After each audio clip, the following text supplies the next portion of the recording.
আগুন বোমাবাজিতে আতঙ্ক, ব্রাহ্মণবাড়িয়ায় পোড়ানো হলো গ্রামীণ ব্যাংকের অফিস। চট্টগ্রামে নওফেলের বাড়িতে অভিযানে আটক 7। আওয়ামী লীগের লকডাউন ঘিরে রাজধানী জুড়ে কঠোর নিরাপত্তা।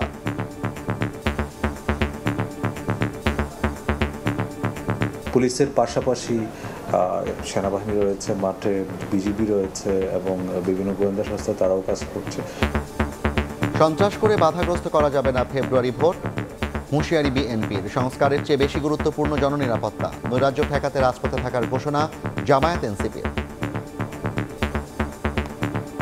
পুঁথিগত সংস্কারের চেয়ে জননিরাপত্তার বিষয়গুলো রাজনীতিবিদদের কর্ম পরিকল্পনায় মনে হয় আরেকটু গুরুত্ব পাওয়া দরকার। দেশের পরিস্থিতি শান্ত রাখা এবং স্থিতিশীল রাখার প্রয়োজনে সহযোগিতা করতে আমাদের শীর্ষ নেতৃবৃন্দ প্রস্তুত।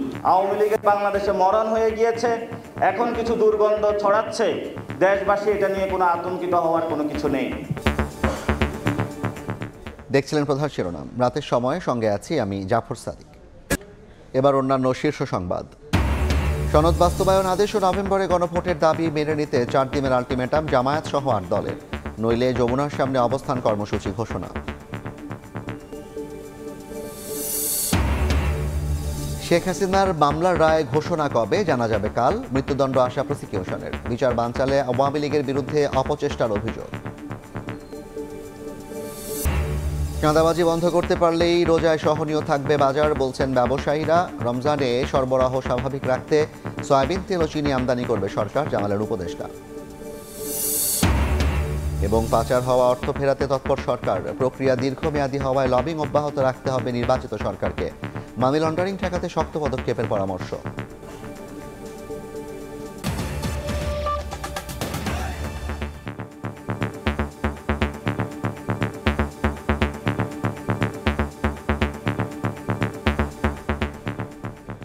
কার্যক্রম নিষিদ্ধ আওয়ামী লীগের লকডাউন কর্মসূচি ঘোষণার পর থেকে বাসে আগুন ও ককটেল বিস্ফোরণ ঘটনা ঘটছে। রাজধানীতে সর্বোচ্চ সতর্ক অবস্থানে আইনশৃঙ্খলা বাহিনী। সন্ত্রাসী অভিযানের পাশাপাশি বাড়ানো হয়েছে গোয়েন্দা নজরদারি। মোতায়েন করা হয়েছে 12 প্লাটুন বিজিবি। ডিএমপি বলছে নাশকতার চেষ্টা কঠোরভাবে দমন করা হবে।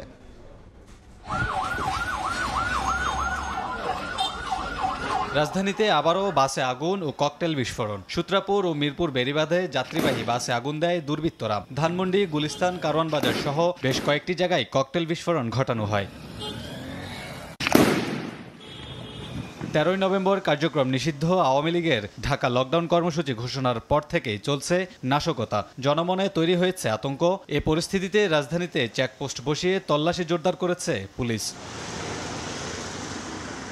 এয়ারপোর্ট, আবদুল্লাপুর, ধানমন্ডি 32, কাকরাইল, হাইকোর্ট সহ গুরুত্বপূর্ণ স্থানে মোতায়েন করা হয়েছে 12 প্লাটুন বিজিবি। মোড়ে মোড়ে সতর্ক অবস্থানে রয়েছেন আইন শৃঙ্খলা বাহিনীর সদস্যরা। রাজধানীর সব প্রবেশপথ ও হোটেল মেসে বাড়ানো হয়েছে নজরদারি। সন্দেহভাজন কাউকে পেলেই জিজ্ঞাসাবাদ করছে পুলিশ। জানমালের নিরাপত্তার স্বার্থে প্রস্তুত থাকার কথা জানিয়ে ডিএমপি জানিয়েছে নাশকতার পরিকল্পনায় জড়িত সন্দেহে আওয়ামী লীগ ও সহযোগী সংগঠনের 44 নেতাকর্মীকে গ্রেফতার করা হয়েছে। আমাদের নিয়মিত চেকপোস্ট চলমান রয়েছে। আমরা প্রয়োজন মনে করলে যে কোনো সময় যে কোনো জায়গায় আমরা চেকপোস্ট পরিচালনা করতে পারি। শুধুমাত্র ডিবির হাতেই 44 জন গ্রেফতার হয়েছে। কেউ নাশকতা করার চেষ্টা করলে কঠোরভাবে দমনের হুঁশিয়ারি দিয়েছে পুলিশ। নগরবাসীর জানমালের নিরাপত্তার জন্য আমাদের উপর যা যা দায়িত্ব সেটা আমরা পালন করার জন্য যথেষ্ট প্রস্তুতি আমাদের রয়েছে এবং যে কোনো সময় যে কোনো অপ্রীতিকর পরিস্থিতি মোকাবেলার সক্ষমতা আমাদের রয়েছে। নগরবাসীর যে কোনো প্রয়োজনে যে কোনো সময় ঢাকা মহানগরবাসী পুলিশ দ্রুততম সময় সাড়া দিবে। নগরবাসীর আতঙ্কিত হওয়ার কোনো কারণ আছে বলে আমি মনে করি না। লকডাউনকে ঘিরে নগরবাসীকে আতঙ্কিত না হওয়ার পাশাপাশি কাউকে সন্দেহ হলে আইন শৃঙ্খলা বাহিনীকে সঙ্গে সঙ্গে জানানোর অনুরোধ ডিএমপির। কামরুল হাসান, সময় সংবাদ, ঢাকা। ব্রাহ্মণবাড়িয়ার বিজয়নগরে গ্রামীণ ব্যাংকের অফিসে পেট্রোল ঢেলে আগুন লাগিয়ে দিয়েছে দুর্বৃত্তরা। পুড়ে গেছে অনেক নথিপত্র। এদিকে নাশকতার আগুনে গাজীপুরে পুড়েছে যাত্রীবাহী 3টি বাস। 13 নভেম্বর কার্যক্রম নিষিদ্ধ আওয়ামী লীগের লকডাউন ঘিরে আগুন, ককটেল বিস্ফোরণ। মঙ্গলবার গভীর রাতে ব্রাহ্মণবাড়িয়ার বিজয়নগরের আমতলী বাজারে গ্রামীণ ব্যাংক অফিসে পেট্রোল ঢেলে আগুন দেয় দুর্বৃত্তরা। খবর পেয়ে আগুন নিয়ন্ত্রণে আনে ফায়ার সার্ভিস কর্মীরা। তার আগেই পুড়ে যায় প্রতিষ্ঠানটির আসবাবপত্র সহ গুরুত্বপূর্ণ নথিপত্র। তবে টাকার ভল্টের কোনো ক্ষতি হয়নি। এ ঘটনায় বিজয়নগর থানায় লিখিত অভিযোগ করেছেন ব্যাংকটির শাখা ব্যবস্থাপক। অনেক কিছুই পড়ে গেছে, যেমন বিশেষ করে কালেকশন শিট, কিছু পাস বই, স্বাক্ষর কার্ড, বিভিন্ন রেজিস্টার। বাইরে থেকে গ্যাস কাটে দিয়া পেট্রোল দিয়া আগুন ছেড়েছে ব্যাংকের ভিতরে। এদিকে গাজীপুরের শ্রীপুরের বেড়াইদের চালা এলাকায় বুধবার ভোর 5টার দিকে দাঁড়িয়ে থাকা যাত্রীবাহী বাসে আগুন দেয় কয়েকজন যুবক। মুহূর্তেই দাউ দাউ করে জ্বলে ওঠে বাস, যা ধরা পড়ে মোবাইলে ধারণ করা ফুটেজে। খবর পেয়ে আগুন নিয়ন্ত্রণে আনে ফায়ার সার্ভিস। একমাত্র সম্বল ছিল আমার, এই গাড়ি ছাড়া আমার চলার কোনো পথ নাই। এর আগে ঢাকা টাঙ্গাইল মহাসড়কে ভিআইপি পরিবহনের একটি বাস ও নবীনগর চন্দ্রা মহাসড়কের পানিশাইল এলাকায় একটি বাসে আগুন দেয় দুর্বৃত্তরা। কোনো ধরনের আতঙ্ক, কোনো ধরনের কোনো নাশকতা, এই ধরনের পরিস্থিতি যেন উদ্ভব না হয়, এই জন্য আমরা সর্বোচ্চ সতর্ক রয়েছি। এদিকে চট্টগ্রামে 13 নভেম্বরকে ঘিরে নাশকতার পরিকল্পনা করছিল আওয়ামী লীগ ও বিভিন্ন সহযোগী সংগঠন। এমন তথ্যের ভিত্তিতে বিকেলে নগরীর চশমা হিলে সাবেক শিক্ষামন্ত্রী মহিবুল হাসান চৌধুরী নওফেলের বাড়িতে অভিযান চালায় পুলিশ। এ সময় জিজ্ঞাসাবাদের জন্য সন্দেহভাজন 7 জনকে আটক করা হয়। তবে তারা নিজেদের রেস্টুরেন্টের কর্মী বলে দাবি করেন। তারা কি আদৌ এখানে চাকরি করে কিংবা কোনো ফেসিস্টের সাথে কোনো সংশ্লিষ্ট আছে কিনা সেটা আমরা যাচাই বাছাই করব। এছাড়া ফরিদপুরের ভাঙ্গাই একটি বাড়িতে অভিযান চালিয়ে বিপুল পরিমাণ ককটেল, বিস্ফোরক তৈরির বারুদ, পেট্রোল বোমা, গান পাউডার সহ বিভিন্ন সরঞ্জাম উদ্ধার করে পুলিশ। এ সময় 3 যুবককে আটক করা হয়। খাদিজা স্বপ্না, সময় সংবাদ। দেশের বর্তমান পরিস্থিতিতে সংস্কারের চেয়ে জননিরাপত্তাকে গুরুত্ব দেওয়া উচিত বলে মন্তব্য করেছেন বিএনপির ভারপ্রাপ্ত চেয়ারম্যান তারেক রহমান। কিছু রাজনৈতিক দল অন্তর্বর্তী সরকারের দুর্বলতার সুযোগ নিয়ে জনগণের আকাঙ্ক্ষার বিরুদ্ধে দাঁড়াচ্ছে বলেও মন্তব্য করেন তিনি। জাতীয় বিপ্লব ও সংহতি দিবস উপলক্ষে রাজধানীতে আলোচনা সভায় একথা বলেন তারেক রহমান। এদিকে বিএনপি মহাসচিব মির্জা ফখরুল বলেন, নির্বাচন বাধাগ্রস্ত করতে উদ্দেশ্য প্রণোদিতভাবে সংকট তৈরি করা হয়েছে। সংকটটা তৈরি করা হয়েছে আমি মনে করি অত্যন্ত উদ্দেশ্যমূলকভাবে, অর্থাৎ বাংলাদেশের যে গণতান্ত্রিক উত্তরণ যে পথ, সেই পথকে বাধাগ্রস্ত করা, বাংলাদেশে সত্যিকার অর্থে সংস্কারের জন্য যে নির্বাচন হওয়া দরকার সেই নির্বাচনকে বাধাগ্রস্ত করা, জনগণকে ভবিষ্যৎকে একটা অনিশ্চিত অবস্থায় ফেলা। জনগণের কাছে জবাবদিহিমূলক সরকার প্রতিষ্ঠার ক্ষেত্র যখন প্রস্তুত হচ্ছে আমরা খেয়াল করে দেখছি, তখন কয়েকটি রাজনৈতিক দল অন্তর্বর্তীকালীন সরকারের দুর্বলতার সুযোগ নিয়ে কার্যত গণতান্ত্রিকামী জনগণের রাজনৈতিক অধিকার প্রতিষ্ঠার বিরুদ্ধেই মনে হয় অবস্থান নিচ্ছে বা নিয়েছে। অন্তর্বর্তীকালীন সরকারকে হুমকি ধামকি না দিয়ে আগামী ফেব্রুয়ারি মাসে জনগণের মুখোমুখি হই আমরা। চলুন, রাজনীতির যে গুণগত সংস্কার, সেই সংস্কার চাইলে, গুণগত যে সংস্কার চাইলেও পুঁথিগত সংস্কারের চেয়ে জননিরাপত্তার বিষয়গুলো, জনগণের জীবন ঘনিষ্ঠ বিষয়গুলো রাজনীতিবিদদের কর্ম পরিকল্পনায় মনে হয় আরেকটু গুরুত্ব পাওয়া দরকার। নাশকতা ও সন্ত্রাস করে ফেব্রুয়ারি নির্বাচন বাধাগ্রস্ত করা যাবে না। বিএনপি মহাসচিবের সঙ্গে ইইউ রাষ্ট্রদূতের সৌজন্য সাক্ষাৎ শেষে ব্রিফিংয়ে কথা বলেন দলটির স্থায়ী কমিটির সদস্য আমির খসরু মাহমুদ চৌধুরী। আরও জানান, ভোট আয়োজনে সব ধরনের সহযোগিতা দেওয়ার প্রতিশ্রুতি দিয়েছেন ইইউ রাষ্ট্রদূত। জুলাই মানবতা বিরোধী অপরাধের দায়ে শেখ হাসিনার বিরুদ্ধে বৃহস্পতিবার রায়ের দিন ঘোষণা করবেন আন্তর্জাতিক অপরাধ ট্রাইব্যুনাল। একই দিন আওয়ামী লীগের ঢাকা লকডাউন কর্মসূচি ঘোষণার পর থেকে রাজধানীতে যানবাহনে চলছে অগ্নিসংযোগ ও বোমাবাজি। এই পরিস্থিতিতে নির্বাচন নিয়েও তৈরি হচ্ছে শঙ্কা। বুধবার সকালে গুলশানে বিএনপি চেয়ারপারসনের কার্যালয়ে দলের মহাসচিব মির্জা ফখরুল ইসলাম আলমগীরের সঙ্গে সৌজন্য সাক্ষাৎ করেন ইইউ রাষ্ট্রদূত মাইকেল মিলার। পরে আলোচনার বিষয়বস্তু নিয়ে ব্রিফ করেন বিএনপির স্থায়ী কমিটির সদস্য আমির খসরু মাহমুদ চৌধুরী। জানান, সুষ্ঠু নির্বাচন এবং গণতন্ত্র পুনঃপ্রতিষ্ঠায় ইইউর প্রত্যাশার কথা। এই মুহূর্তে তাদের মনোযোগটা হচ্ছে নির্বাচনকে সুষ্ঠুভাবে সম্পন্ন করা, যেহেতু তাদের একটা বড় ইনভলভমেন্ট এই নির্বাচনে আছে। তারা চায় এই নির্বাচনটা সুষ্ঠুভাবে সমাধান হোক এবং দেশে গণতান্ত্রিক অর্ডারটা ফিরে আসুক। কার্যক্রম নিষিদ্ধ আওয়ামী লীগ নির্বাচনী আয়োজনে না থাকায় তাদের নিয়ে আলোচনার কিছু নেই মন্তব্য করে আমির খসরু বলেন, সাম্প্রতিক সন্ত্রাসী কর্মকাণ্ডে নির্বাচন নিয়ে উৎকণ্ঠার কিছু নেই। নির্বাচনের আগে কেউ সন্ত্রাসী কর্মকাণ্ডের মাধ্যমে নির্বাচনকে বাধাগ্রস্ত করতে পারবে সেটা বিশ্বাস করার কোনো কারণ নেই। যাদের কর্মকাণ্ড স্থগিত আছে এরকম ওরা এখন সন্ত্রাসী কর্মকাণ্ড তো অনেকেই করতে পারে। এটাকে দমন করার জন্য সরকার, আমি মনে করি আইন শৃঙ্খলা বাহিনী তাদের ব্যবস্থা নেবে। এ সময় সন্ত্রাসী কার্যক্রম ঠেকাতে সরকারকে শক্ত অবস্থান নেওয়ার আহ্বান জানান আমির খসরু। উৎকণ্ঠার কোনো কারণ তো নাই। মুরসালিন হক জুনায়েদ, সময় সংবাদ, ঢাকা। গণভোট সহ 5 দাবি মেনে নিতে 4 দিনের আলটিমেটাম দিয়েছে জামায়াত সহ 8 দল।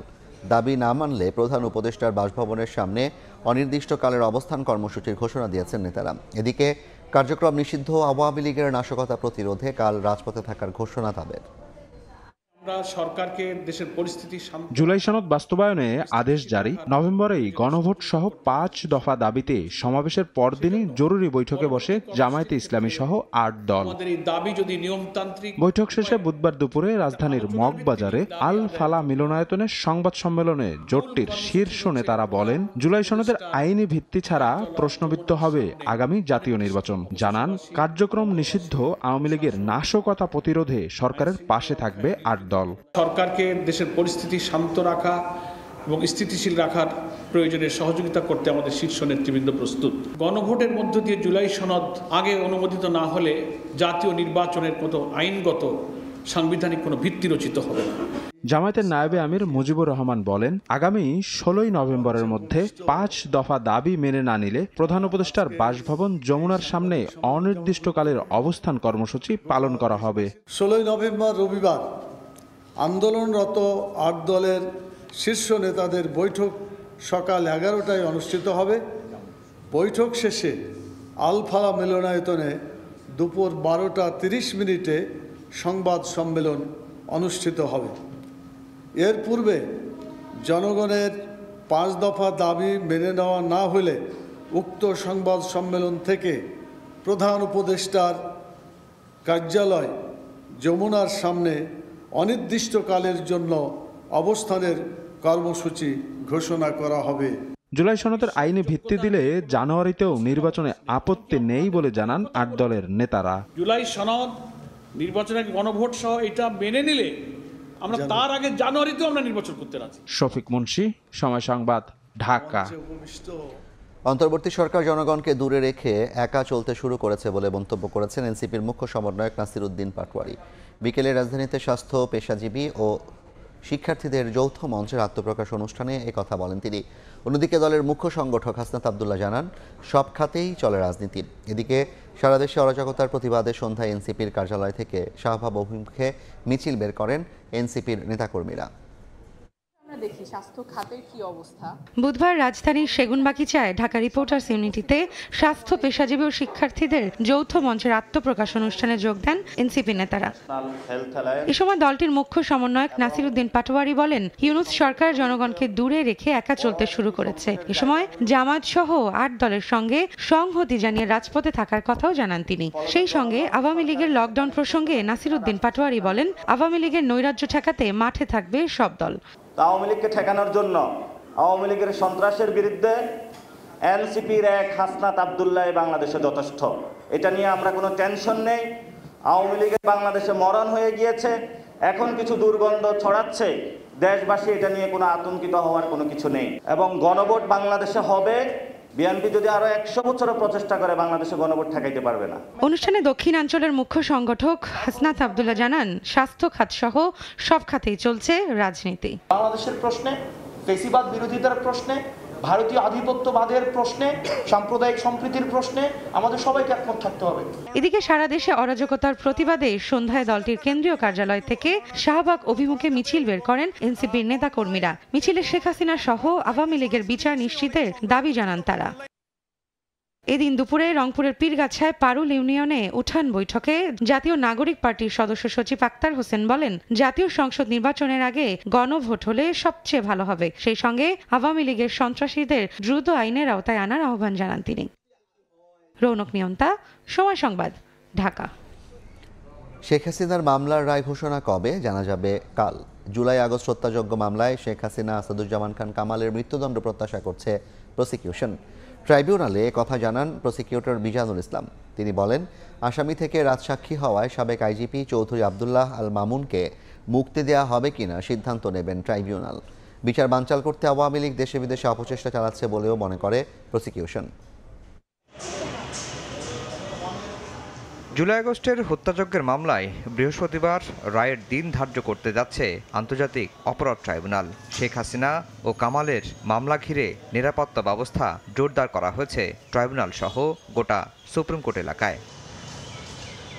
বুধবার প্রসিকিউটর মিজানুল ইসলাম বলেন, রায়ে শেখ হাসিনা ও কামালের মৃত্যুদণ্ড হবে বলে প্রত্যাশা তাদের। তবে আসামি থেকে রাজসাক্ষী হওয়া সাবেক আইজিপি মামুনের ভাগ্যে কি ঘটবে তা আদালতের উপর ছেড়ে দিয়েছেন তারা। অনারেবল অ্যাটর্নি জেনারেল, আমাদের লার্নেড চিফ প্রসিকিউটর এবং আমি এবং আমাদের আরেকজন প্রসিকিউটর যারা আর্গুমেন্ট করেছি, সকলেই সর্বোচ্চ শাস্তি দাবি করেছে। অ্যাপ্রুভারের ক্ষেত্রে প্রথম হচ্ছে যে উনি গিল্টি প্লিড করবেন, যেটা উনি গিল্টি প্লিড করেছেন। অনারেবল ট্রাইব্যুনাল যে শর্তে ক্ষমা করেছেন সেটা ফুলফিল করেছেন, সে অনুযায়ী ওনারা নির্দেশ দেবেন। বিচার প্রশ্নবিদ্ধ ও বানচাল করতে আওয়ামী লীগ দেশে বিদেশে অপচেষ্টা চালাচ্ছে বলেও মনে করেন মিজানুল ইসলাম। আইন দ্বারা এবং সংবিধানের গ্যারান্টি ক্লজ দ্বারা যে ট্রাইব্যুনাল পরিচালিত হচ্ছে তা কোনোভাবেই কোনো বৈদেশিক ট্রাইব্যুনাল বা সংস্থা বা সরকার কারো দ্বারা নিয়ন্ত্রিত নয়। স্বচ্ছ এবং স্বাভাবিক প্রক্রিয়ায় বিচার অনুষ্ঠিত হচ্ছে। এটা একটা প্রোপাগান্ডার অংশ হিসাবে, সরকারের বিরুদ্ধে প্রোপাগান্ডার অংশ হিসাবে তারা এটা পরিচালনা। এদিন শাপলা চত্বর হত্যাযজ্ঞ এবং জুলাই আন্দোলনে শহীদ ছাত্রদল নেতা ওয়াসিম আকরাম হত্যা মামলার তদন্ত প্রতিবেদন দাখিলের জন্য 12 জানুয়ারি দিন ধার্য করেন বিশেষ ট্রাইব্যুনাল। বুধবার এই দুই মামলায় হাজির করা হয় 9 আসামিকে। আফজাল হোসেন, সময় সংবাদ, ঢাকা। কাজ শেষে বাড়ি ফেরা হলো না যুবকের। চাঁদপুরে বেঙ্গলটির বিক্রয় প্রতিনিধিকে গুলি করে হত্যা করেছে দুর্বৃত্তরা। পরিবারে চলছে শোকের মাতম। দোষীদের দৃষ্টান্তমূলক শাস্তির দাবি স্বজন ও এলাকাবাসীর। ওষুধ নিয়ে ছেলে বাড়ি আসবে অপেক্ষায় বৃদ্ধ বাবা, কিন্তু ফেরা হলো না রুহুল আমিনের। মঙ্গলবার রাত 10টার দিকে কাজ শেষে চাঁদপুরের ফরিদগঞ্জে সিটি গ্রুপের বেঙ্গলটির বিক্রয়কর্মী রুহুল আমিন মোটরসাইকেল করে বাড়ি ফিরছিলেন। পথে রুস্তমপুরের সমিতি ব্রিজ এলাকায় পৌঁছালে একদল দুর্বৃত্ত গতিরোধ করে তাকে গুলি করে পালিয়ে যায়। এতে ঘটনাস্থলে মারা যান তিনি। ডাকাত দলকে উনি সম্পূর্ণভাবে আটকে ফেলাইছে, উনি যাইতে পারেন না। ডাকাতেরা যাওয়ার জন্য করছে কি, ওনারে গুলি করিয়া এখান থেকে চলে গেছে। ওনার 4টার সময় কয়, আব্বা আমি যাইতেছি, সন্ধ্যার সময় আসার সময় আপনার লাই আমি ওষুধপত্র নিয়ে আসবো। খবর পেয়ে নিহতের মরদেহ উদ্ধার করে জেনারেল হাসপাতাল মর্গে পাঠায় পুলিশ। আশেপাশের যে সিসি ক্যামেরা ফুটেজ আমরা সংগ্রহ করি এবং যারা প্রত্যক্ষদর্শী যারা আছে তাদের সাক্ষ্য প্রমাণ আমরা সংগ্রহ করি। এখানে অস্ত্র উদ্ধার সহ এই ঘটনার সাথে যে যারা জড়িত তাদেরকে কঠোর আইনের আওতায় নিয়ে আসবো। নিহত রুহুল আমিনের 5 বছর বয়সী এক ছেলে ও 3 বছর বয়সী একটি মেয়ে সন্তান রয়েছে। ফারুক আহমদ, সময় সংবাদ, চাঁদপুর। রাজধানীর মধ্যবাড্ডার একটি বাসায় মামুন নামে এক যুবককে গুলি করে হত্যা করা হয়েছে। মাদক ব্যবসায়ীদের দ্বন্দ্বে এই হত্যাকাণ্ড বলে ধারণা করছে পুলিশ। স্থানীয়রা জানান, মঙ্গলবার মধ্যরাতে মধ্যবাড্ডার কমিশনের গলির একটি বাসার নিচতলায় গুলির শব্দ পান তারা। পরে বাসায় গিয়ে রক্তাক্ত অবস্থায় পড়ে থাকতে দেখেন ওই যুবককে। এ সময় দৌড়ে পালিয়ে যায় লিটন, রিপন, আবুল ও সোহাগ নামে 4 জন।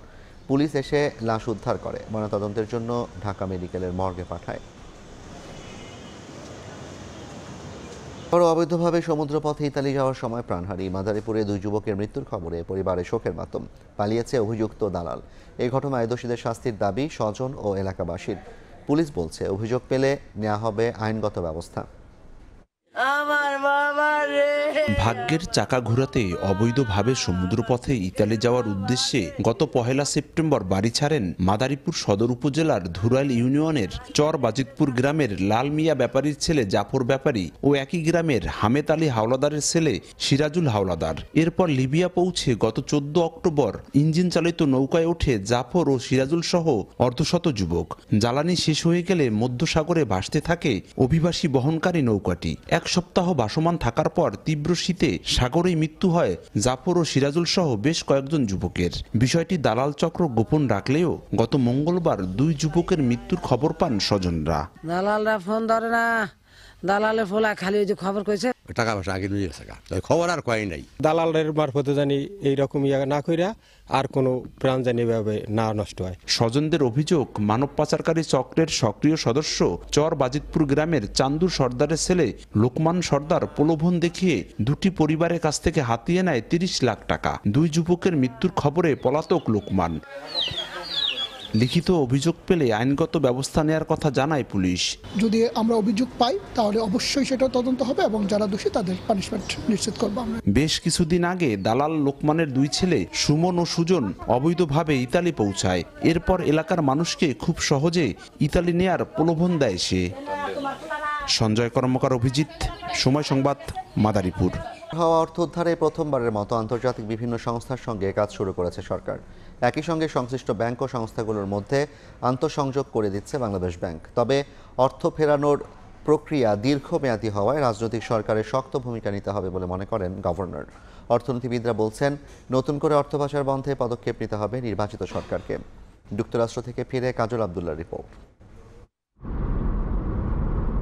বিদেশে পাচার হওয়া অর্থ উদ্ধারে এবার কোমর বেঁধে নেমেছে অন্তর্বর্তী সরকার। মূলত পাচার হওয়া অর্থে ট্যাক্স হ্যাভেন, দেশে বাড়ি কেনা সহ নানা খাতে বিনিয়োগ করেছে অপরাধ চক্র।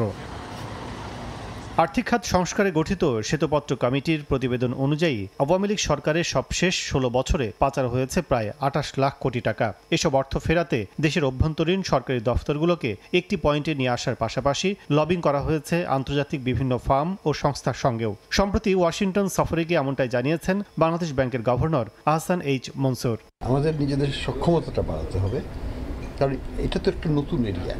আমরা কিন্তু আগে এই লাইনে কোনোদিন কাজ করিনি। বিদেশ থেকে টাকা উদ্ধার এই স্কেলে কোনোদিনও হয়নি। তো এই প্রক্রিয়াটা আমাদের আরো ভালোভাবে রপ্ত করতে হবে। পাচার হওয়া অর্থ ফেরানোর প্রক্রিয়া জটিল ও দীর্ঘমেয়াদী। অন্তর্বর্তী সরকার কার্যক্রম শুরু করলেও কবে নাগাদ উদ্ধার হবে সে প্রশ্নের উত্তর নেই গভর্নরের কাছেও। একটা আইনগত প্রক্রিয়া বাংলাদেশে কতদিন লাগে, বিদেশেও সেরকমই সময় লাগে। এটা 3, 4, 5 বছর লাগে সাধারণত। প্রত্যেকটা সরকার যখন যে থাকে সে বলে যে আমি সবকিছু ঠিক করছি, কিন্তু যখন আপনার নতুন সরকার আসে তখন এটা বাইরে হয়। দীর্ঘদিন ধরে বাংলাদেশ ব্যাংকের দুর্বল নীতি ও আর্থিক গোয়েন্দা বিভাগ বিএফআইইউ এর দুর্নীতিও অর্থ পাচারের সহায়ক হিসেবে কাজ করেছে বলেও অভিযোগ রয়েছে। যুক্তরাষ্ট্রে এসে বাংলাদেশ থেকে পাচার হওয়া অর্থ ফেরানোর লক্ষ্যে বিভিন্ন সংস্থা বিভিন্ন মহলের সাথে যে দিন দরবার চলছে সে বিষয়টি নিশ্চিত করেছেন বাংলাদেশ ব্যাংকের গভর্নর। তবে প্রকৃতভাবে পাচার হওয়া অর্থ দেশে ফেরাতে হলে রাজনৈতিক সরকারের প্রত্যক্ষ সদিচ্ছা একান্তভাবে প্রয়োজন বলে মনে করেন তিনি। অন্যথায় সব ধরনের অগ্রগতি পিছিয়ে যাবে বলে জানিয়েছেন গভর্নর।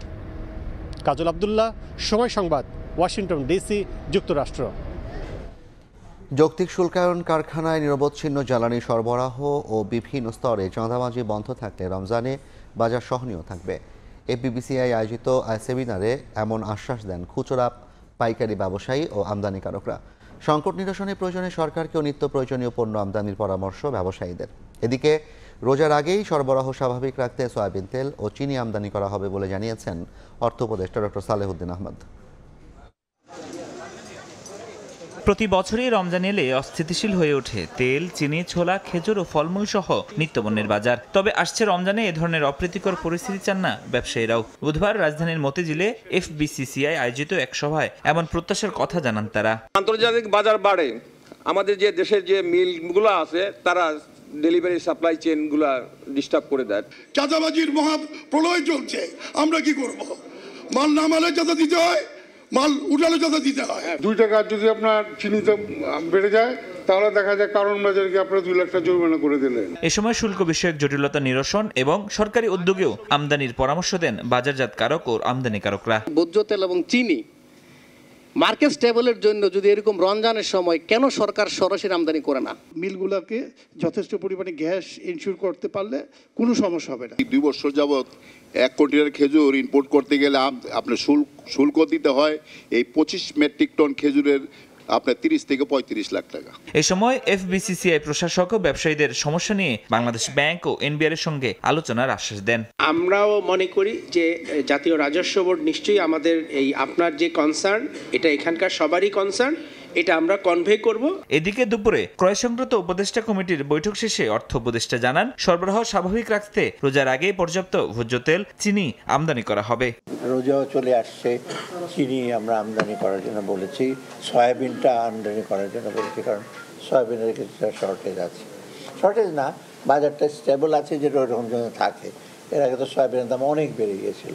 আমদানিতে যেন এলসি জটিলতা তৈরি না হয় সেদিকে ব্যাংকগুলোকে বিশেষ নজর দেওয়ার তাগিদ বাজার সংশ্লিষ্টদের। ফরহাদুর রহমান, সময় সংবাদ, ঢাকা। দেখছেন রাতের সময়। বোমা বিস্ফোরণের ঘটনায় পাল্টাপাল্টি দোষারোপ করেছে ভারত ও পাকিস্তান। মঙ্গলবার ইসলামাবাদে আদালতের সামনে আত্মঘাতী হামলার পেছনে ভারত সমর্থিত সন্ত্রাসী গোষ্ঠীর সংশ্লিষ্টতা রয়েছে বলে দাবি করেছে শাহবাজ শরীফ প্রশাসন। অপরদিকে নয়াদিল্লিতে গাড়ি বিস্ফোরণের দায় পাকিস্তান সমর্থিত সন্ত্রাসী গোষ্ঠীর ওপর চাপিয়েছে ভারতের বিভিন্ন মহল। বিশ্লেষকরা বলছেন, নতুন এই উত্তেজনা ভারত পাকিস্তান সম্পর্ককে আরও অবনতির দিকে নিয়ে যাওয়ার আশঙ্কা তৈরি করছে।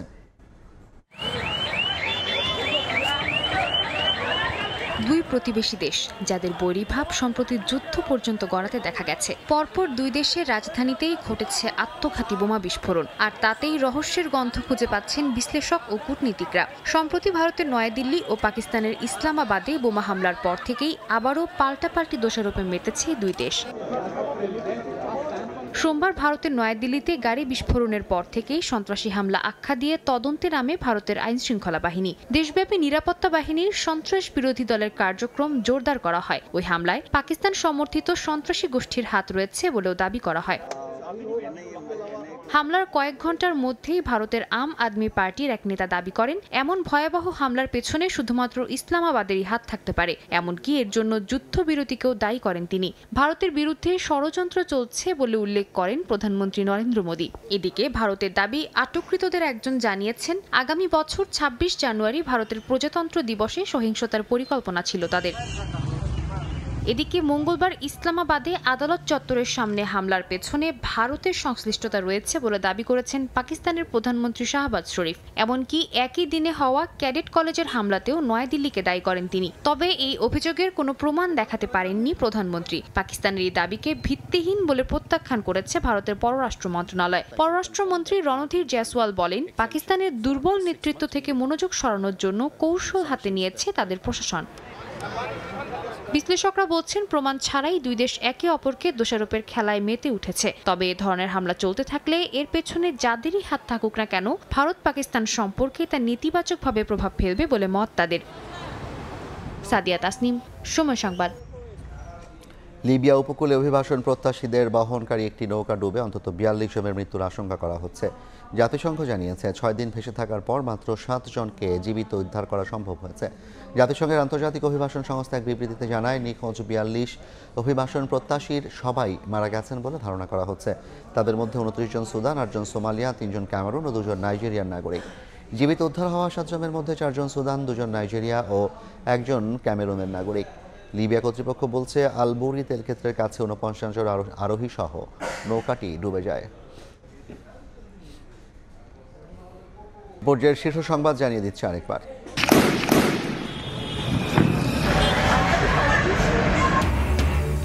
আগুন, বোমাবাজিতে আতঙ্ক, আওয়ামী লীগের লকডাউন ঘিরে মোড়ে মোড়ে তল্লাশি। রাজধানী জুড়ে কঠোর নিরাপত্তা, 12 প্লাটুন বিজিবি মোতায়েন। সন্ত্রাস করে বাধাগ্রস্ত করা যাবে না নির্বাচন, হুঁশিয়ারি বিএনপির। সংস্কারের চেয়ে গুরুত্বপূর্ণ জননিরাপত্তা, ভোট বাধাগ্রস্ত করতে উদ্দেশ্য প্রণোদিত সংকট তৈরির অভিযোগ। এবং সনদ বাস্তবায়ন আদেশ ও নভেম্বরে গণভোটের দাবি মেনে নিতে 4 দিনের আলটিমেটাম জামায়াত সহ 8 দলের, নইলে যমুনার সামনে অবস্থান কর্মসূচি ঘোষণা।